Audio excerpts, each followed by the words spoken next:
While most of the world associates pro wrestling with the lengthy catalog of superstars from the WWE or WWF to most 80s and 90s kids, it has existed as early as the 19th century.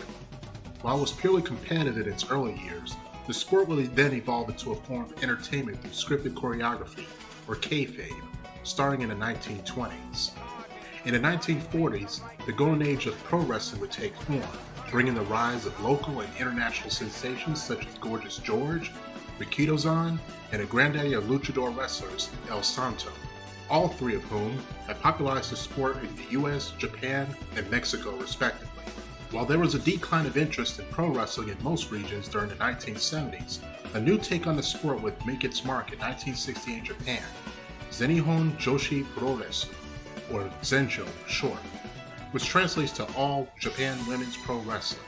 Founded by the Matsunaga brothers, the unique take on the pro wrestling sport would become a mainstay in Japan on Fuji TV and thrive well into the late 1990s, and it is here where Team Ninja would draw inspiration for the first female wrestler in 3D fighting games. Today's episode focuses on the daughter of a famous pro wrestler and a mother who tragically left her too soon at a very young age. As usual, this will cover the DOA Dimension storyline. Without further ado, this is the 6th episode of Dare Live World Explained, featuring the sensational wrestling superstar, Tina Armstrong. Young, sexy, confident, rebellious, and full of dreams. The perfect recipe for creating the last of the original 3 girls of Dare alive. And what better way to embody these personality traits than to an all-American female wrestler? With Virtual Fighter's pro wrestler being a traditional face mask archetype from Canada, and Tekken's wrestler from Mexico distinguishing himself by drawing heavy inspiration from Tiger Mask, albeit with a jaguar's face instead of a tiger's. Dead or Alive took an even more radically different direction by incorporating everything that made Zenjo great, and made history with the first ever female wrestler in the 3D fighting game genre. Much like Lei Fang, her design choice was very different from what she'd be most recognized for today. In the early stages of her design, Tina wasn't even a wrestler at all, but rather a killer redhead dancer sporting lingerie, tan skin, and using vulgar gestures in-game, such as flipping the bird. However, the decision would ultimately fall in favor of her becoming a pro wrestler instead. In the first Dare Alive, Tina was a brunette. However, the reason for this was because in the original Sega Model 2 arcade version of the game, certain graphical limitations wouldn't allow her to have blonde hair. And so, in the Sega Saturn port of the game, the Tina Armstrong they originally envisioned would be fully realized, albeit in one costume, and she will remain a blonde to this very day. Ironically, this hair color change can also be seen by Japanese audiences as Tina gradually going through a rebellious stage, since dyeing your hair blonde in Japan is considered a sign of rebellion. But since Tina's natural hair color has always been blonde anyway, that argument defeats itself. Tina also had more costumes gravitating toward wrestling gear from the 80s, taking cues from both American and Japanese styles of fashion. However, in Dare Alive 2 onward, she would gradually sport more costumes that represent her southern upbringing, her patriotism, and her free-spirited nature, sporting cowgirl outfits, American flag-themed outfits, and urban rock-style attire, respectively. There was also the occasional captions that show her sexy side. It seems the only design choices that remained consistent between Dead or Alive 1 and the rest of the games were her eyes, both pairs of them. Given her southern upbringing and strict discipline from her father Bass Armstrong, Tina is very sociable, iron-willed, and unusually stubborn to a fault, which she admits to take after her old man. Going by her own motto, success breeds success, she sets her bar high with her goals. Tina also has an insatiable desire to follow her dreams, and when she sets out to achieve something, best believe she won't let anything stand in her way. I'm gonna be this state's governor! What? That's right! I'm running for election! I'm sure you already know this, but you can't become a governor at your age. What? Well, most of the time. Being very confident in her abilities and her appearance, Tina is also fully self-aware of her sex appeal and isn't afraid to use it to her full advantage to pursue other professional gigs, including a model, an actress, and a musician, much to the disapproval of her father. Speaking of which, Tina has something of a strained relationship with her father ever since she took on the pro wrestling business. mainly due to her using her sex appeal to her advantage, which causes them to get into many heated arguments and even go separate ways. While in reality he's doing what he does out of love and what's best for Tina, she thinks her father is delusional and still sees her as daddy's little girl, unwilling to accept her independence and the ability to make her own conscious decisions as an adult. As she grows older and more mature, she becomes more wary of the well-being of children, going so far as to run for governor at one point. While having faster strings than her father, Tina is still a grappler at the end of the day, and with each sequel, her variety of throws become larger and more devastating. Aside from your typical German suplex, Death Valley bombs, shiny wizards, Frankensteiners, and figure fours, Tina also has some interesting moves taken from famous Japanese female wrestling superstars, such as Chopperita Asari's Sky Twister Press, as well as Manami Toyota's Japanese Ocean Suplex and Japanese Ocean Cyclone. She even takes cues from popular male wrestlers such as the Diamond Cutter from Diamond Dallas Page, the Enzui from Antonio Inoki, and even the Go to Sleep from CM Punk. The Go to Sleep from CM Punk. There are a lot more notable throws she has in her arsenal, but due to keeping the section of the video at a certain length, there's just not enough time to go through them all. And for this reason, my spin-off of this series, Dead or Alive Trivia Explained, now exists. What's Dead or Alive Trivia Explained? A smaller scale mini-sode series that'll cover trivia and fun facts about each character in the Dead or Alive series, including the inspiration for Tina's many throws. But unlike the Lore Explained series, the characters will be introduced in reverse order of game appearance, if only to cover as many different characters as possible. That out of the way, let's get back to the episode proper. With a variety of wrestling moves inspired by both male and female wrestlers alike in both the US and Japan, an irresistible personality, and a strong will to go the distance wherever her dreams take her, Tina is more than worthy of being one of the most iconic OGs in the Dead or Alive series. Born and raised in the USA, presumably one of the southern states, Tina Armstrong is the only child of famed pro wrestler Bass Armstrong and his wife, Alicia. However, when Tina was only 6 years old, Alicia tragically passed away due to an unknown illness, leaving Bass to take care of Tina as a single parent. From a very young age, Bass had begun training the young girl to follow his footsteps as a pro wrestler through a strict regimen, and the result would make Tina more than prepared to take on her father's mantle. During her childhood, she befriended a fellow girl named Lisa Hamilton, who had also taken interest in wrestling as well, though her true desire was to pursue bioengineering with intentions of making the world better. Whether this contributed to Tina's desire to pursue other ambitions than wrestling is purely speculation, but either way, Tina's ambitions ran wild, and after gaining all the confidence she needed as a pro wrestler, she felt no dream was out of her reach. Having a minor role in the first Dead or Alive, Tina tagged along with her father to compete in the first Dead or Alive tournament in accordance with his wishes, but Tina also saw this as an opportunity to be noticed in Hollywood. Surely Bass would approve of such an opportunity, right? Doesn't like that. Not one bit. In order to spite Tina, Bass competed in the tournament in an attempt at gatekeeping her, an attempt that failed miserably, as Bass was eliminated as early as the preliminaries. Tina would continue to have an impressive run in the tournament, getting as far as the semifinals, but lost to Kasumi. Although Kasumi was the clear victor of the tournament, she went missing along with Ayane, and Ryu Hayabusa dropped out of the tournament midway, leaving Tina to claim the prize money instead. Knowing that she can surpass her father, Tina entered the second Dead or Alive tournament immediately, this time to pursue her dream to become a supermodel, and once again, Bass would attempt to gatekeep her by competing himself. Tina would become mutual friends with Lei Fang during their bout, demonstrating their idea of power in their own way. And more amusingly, Tina would be hit on by the ever-eccentric, self-taught Muay Thai fighter Zack, whom she turns down rather quickly, implying that he should be more aware of his appearance when she tosses him the mirror. Finally, Tina would face Bass as expected, who would stop at nothing to prevent her from becoming a supermodel and potentially hurting her career as a pro wrestler. But Tina would not yield and defeated her father once again. Before Tina walked away, Bass would ask why she is so stubborn, and Tina replies that she gets that stubbornness from him. Although she didn't win the tournament herself, Tina's performance was just enough to get her noticed by Hollywood, and her career as a supermodel would begin, much to her father's dismay, putting a close to the events of Dead or Alive 2 from Tina's perspective. With no end to her ambitions in sight, Tina would set the bar higher for herself once again, living by her own slogan, "Success breeds success."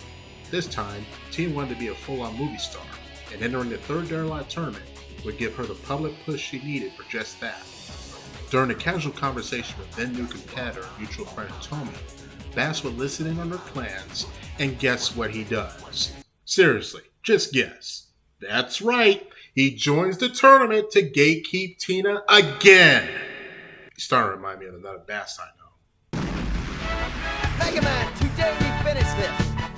Hey, Bass! Why must I fight you? We are not enemies! Shut up!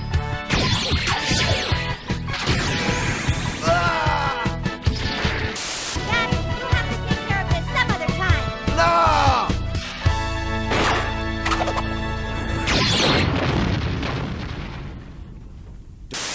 And much like that Bass, he is destined to lose every damn time. But to be fair, Tina has also lost the tournament every damn time. And yet, for each setback in those tournaments, she gains another career, and her goal to become a movie star was no different. After the third tournament wraps up, Tina would begin filming for a military action film, showing rare footage of Tina actually going commando, and in the events of Dead or Alive 3 from Tina's perspective.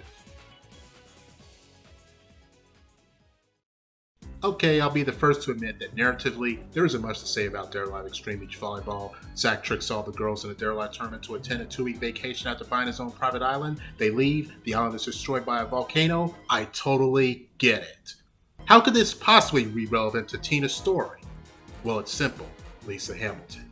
Remember, they were childhood friends, and this would mark Tina's first reunion with Lisa after many years, and naturally, they will become extremely compatible during their activities in Zach Island. Although this doesn't really add much to the story, let's just say for the sake of argument that during this reunion, during this 2-week period of their meeting each other, Tina was making plans to jumpstart Lisa's career in wrestling. This would play right into the events that would happen later in the next sequel. In the fourth Dead or Alive tournament, Tina sets her sights on taking up a career as a rock star and announces it publicly during a wrestling event. She also makes notable shoutouts to everyone who helped her get as far as she did on the road to fame. Everyone except her father, that is, which Bass takes notice on top of her latest endeavors. Later, Tina would face off against a masked female luchador wrestler by the name of La Mariposa, and they'd exchange banter amongst each other, even to the point where Tina goads her into removing the mask by implying she's ugly underneath it. In reality, the match was all just an act, as Tina knew full well La Mariposa was her good friend, Lisa Hamilton. And this is why I believe their meeting in the first Dead or Alive Xtreme Beach Volleyball holds at least a little plausible narrative meaning, because as we know by now, there have been 4 Dead or Alive tournaments within a single year, so that 2-week time frame seemed ideal for Tina and Lisa to start planning out Lisa's debut in the wrestling circuit. Moving onward, Bass would once again show up to fight Tina, but not without giving her a fair warning to seize her pursuit to become a rock star. In a clever rebuttal, Tina reminds Bass that he has a side gig as a motorcycle racer and has dreams of competing in the Hyper Battle Grand Prix, exposing his own hypocrisy before they engage in another fight, which Tina wins yet again. Soon after, Tina would be seen performing in a music video, thus concluding the events of Dead or Alive 4 and Dead or Alive Dimensions as a whole from Tina's perspective.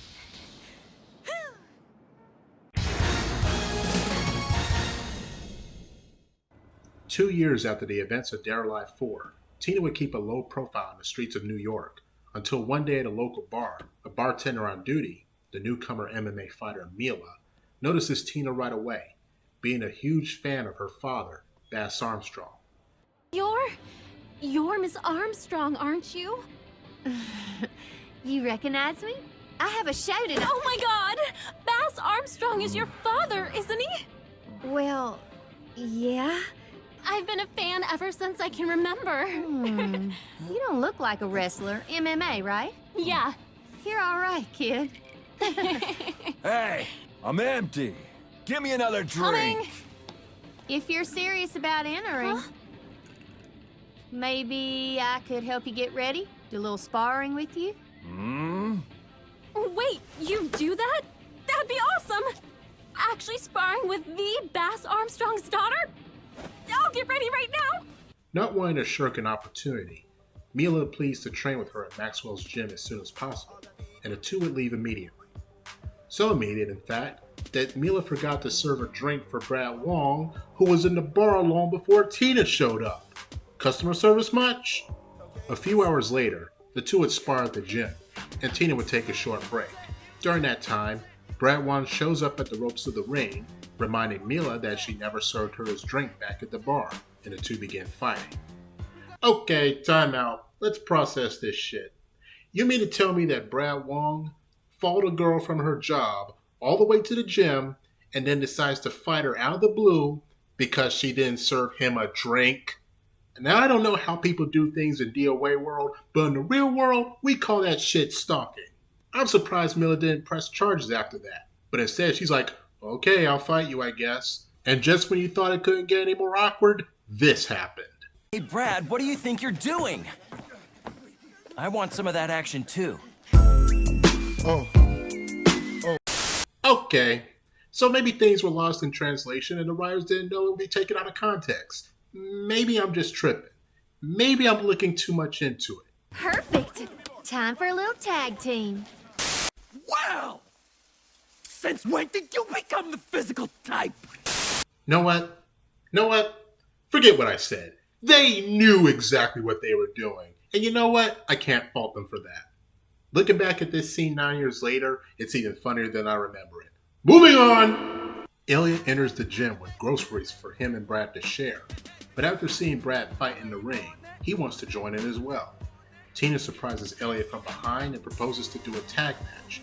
Her and Mila versus Elliot and Brad. In the end, Tina and Mila win the exhibition, with Tina finally getting back the spark she hasn't felt since the 4th Day Alive tournament. That spark motivates her to not only celebrate with Mila that night for a party, but to join the 5th Day Alive tournament. The next day, Tina would go search for Zach, who is the lead sponsor and organizer of said tournament, only to find him in Maxwell's gym reading a newspaper while watching a ponytail blonde woman kicking a punching bag, who he believes is Tina. Low kick. Another low. And there's the high. Woo-hoo! Hey, baby, you're in primo. But Zach would get a rude awakening as the real Tina strangled Zach from behind. And in reality, the mysterious ponytail blonde was Sarah Bryant from the Virtual Fighter series. Tina would briefly spar with the iconic femme fatale to an unknown outcome. Sometime later, Tina and Mila would travel to the locale of the DWA circuit for an exhibition match, putting Mila's skills to the test for real. Although Mila lost the fight, Tina saw great potential in her regardless, reminding her of how passionate she was 2 years prior. So passionate, in fact, that she got on the mic and announced directly to her father that she would make her return to the ring. Hey, Daddy, how's it going? One wrong move and it's gonna be another blast like that one. Give up on those motorcycle races. I know this is sudden, but I've decided to make my big comeback. I hope you're as fired up about this as I am. Rock and roll! Yeah! Which in turn sparked Bass's desire to return to the ring himself, albeit under a new masked alias, Mr. Strong. Yeah, real creative name there, dude. I'm sure no one will ever figure out it's you. Sometime later, Bass, disguised as Mr. Strong, confronts Tina in the DWA circuit to challenge her directly in a match to become her tag team partner. Tina, albeit embarrassed at Bass's poor attempt at disguise, graciously accepts the offer, but not before exposing him once again by announcing she wishes to run for office as governor. Listen up, everyone! I'm so happy that I could come back here and wrestle in front of all my fans one more time! And that's not all. In fact,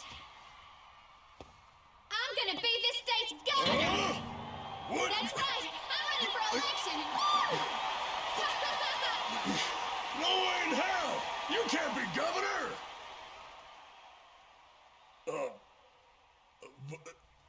What did you say? Huh? Daddy? I ain't your dad. What are you talking about? My name's Mr.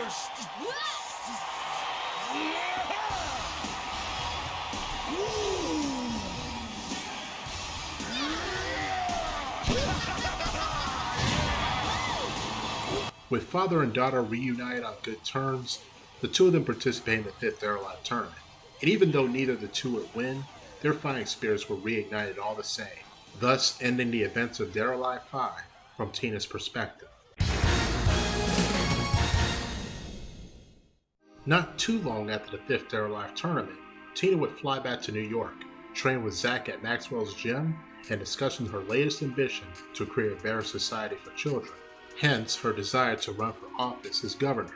However, for the first time ever, Zach would give Tina a dose of reality, informing her that she is unqualified to run for office at her young age.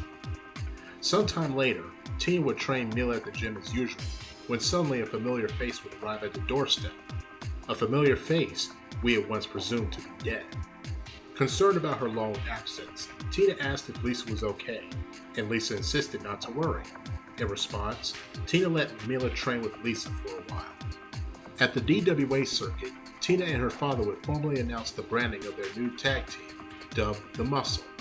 Impressed by their presentation, Doatech CEO Helena Douglas made an offer to the team for a sponsorship by their company, but on the condition that Tina gets to fight her in an exhibition. After the fight, Helena not only granted them sponsorship, but a surprise representative would be working alongside them, and it's none other than Rig, Bass's co-worker from the oil refinery. The following day, Tina and Bass would have a free-for-all at the DWA circuit, taking on any opponents willing to fight them on stage. Noticing a rather enthusiastic Honoka, along with her friend Marie Rose at the front row seats, Tina handpicked her to participate, much to Marie Rose's confusion.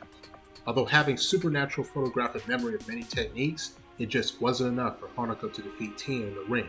Despite this, Tina lifted the spirits of the disheartened Honoka, and the match ended on good terms. Tina would participate in the They're Alive tournament, notably facing Elliot. Although having more experience than Elliot, the young boy was more than confident he wasn't going to lose, and he had the skills to back it up against her at least. While the match was an upset for Tina, what we can take away from this is that she is finally on good terms with her father after 2 years, and she is finally able to mend her friendship with Lisa after a long absence, while training a promising newcomer under her footsteps at the same time. But how long will this peaceful times last? Only time will tell as the story of They're Alive 6 concludes from Tina's perspective. When I first announced the kickoff of this series way back in episode 0 last December, I mentioned that the Armstrongs, Tina and Bass, did not play a huge role in the overall story of the series, and are bit players at best with connections to a few that are more relevant. That being said, I feel like Tina's time to shine in the main story is long overdue, and her concern for Lisa after a long absence in They're Alive 6 is an opportunity to plant that seed to elevate her importance. Lisa was a scientist at Doatech who, despite knowing Victor Donovan's actions were extreme, defected to Myst anyway, if only to sabotage his plans at the last possible moment. Now that she's laying low with Tina in New York, and Tina herself has selfless concerns about the future of society, this could draw curiosity about Lisa's double life as a scientist, which could lead to disturbing discoveries about her past. Upon learning this, Tina would jump to conclusions and believe Doatech is a corrupt organization, cutting ties with her sponsorship with Doatech until she learns more about the truth. In addition, this adds immense strain on her relationship with Lisa, which will be yet another hurdle for character development on the both of them. Incidentally, Bass also becomes concerned about the mess Rig has been getting himself into in DOA 6. What would happen if Tina told him the misinformation about Doatech? He would think Bayman is working for Doatech and they plan on killing Rig, causing confusion and discourse. If such controversy were to go public, it would once again put a dent on Doatech's reputation, giving Myst the opportunity to rebrand themselves into the good company that will replace it, luring the supporters of the DOA tournament to side with Donovan. But I'm getting ahead of myself. The point is, ever since They're Alive 5, Tina's been showing signs of maturity and selflessness. and it's time the story embraces that more. She's been a sideline character for far too long as someone who's been there since the beginning, and must be paid her dues. If she can't run for governor, at least make it so that she can take a stand against corrupt organizations and earn those stripes as a model citizen. I mean, who wouldn't want to see Tina canonically use her wrestling skills to take down ninja clones? As silly as that sounds, this is They're Alive. Remember that. If they can get away with falling off cliffs with no problem, hitting electric fences with no problem, causing massive collateral damage dead-ass in the middle of Tokyo with no problem, casually talking with a female Tengu who can actually fly with those big-ass wings without freaking out, and Brad Wong casually stalking Mila from her job all the way to the gym with no legal repercussions, I think Tina having her badass moment against Phase 4 clones isn't asking too much.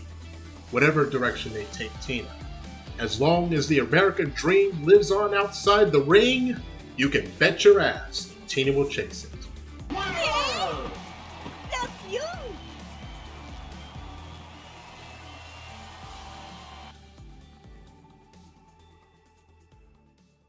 That wraps up Tina's episode of They're Alive Lore Explained. Tune in next time as we dive into the backstory of the original Assassin's of They're Alive series, which is a tale of tragedy, mystery, betrayal, vengeance, and redemption. I'm Osmic, and please look forward to the next episode, Bayman, the Red Beret of Vengeance. Happy listening.